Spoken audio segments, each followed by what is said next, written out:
Hey, welcome back, students. In this video, I want to go ahead and talk briefly to you about physical properties.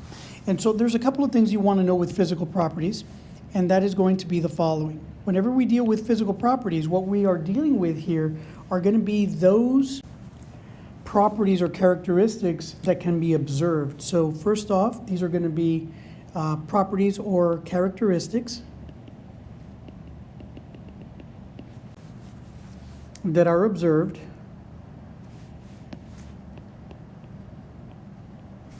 with your senses. Okay?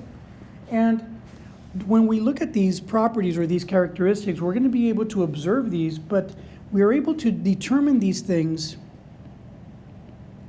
and here's the important part here, without, I'll underline that part, without destroying the matter that we're investigating.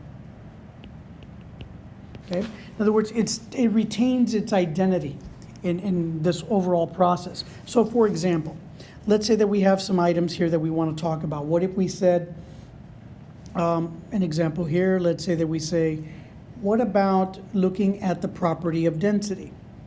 Is this a physical property? Or in the next video, we'll learn about chemical properties, but is it a physical property or is it a chemical property? Okay, well, in this case, if we were to take the density of a small piece of matter, let's say that we take a small cube like this, and we take a density of a big cube like this one, okay, is the density here going to be equal to the density over here? And what we'll find out as we do the experiment here, when we look at density, density is going to be equal to the mass divided by the volume. And that's going to be true in this case for both of these examples.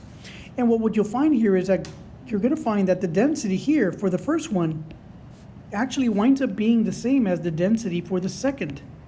So this is going to be the same. You did not destroy the matter. You did not change it in any way.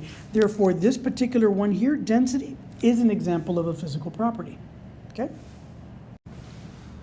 The main thing to remember here is the characteristic that you're observing, when you measure it or when you do that observation that you're doing to determine the physical property, you're not going to destroy the matter. Okay? That sample is not going to be destroyed. So whatever you start off with at the very beginning, its identity, it remains the same at the end of your measurement or at the end of your observation.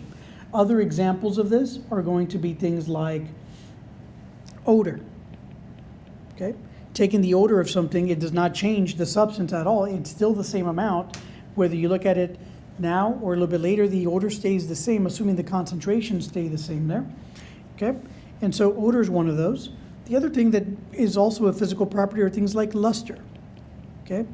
Whether something shines a certain level or not. Doesn't matter if the sample is a big sample or a small sample, very similar to density. The amount doesn't matter here, okay? And so it's also going to retain its identity when you observe the luster and when you don't. Therefore, luster is an example of a physical property.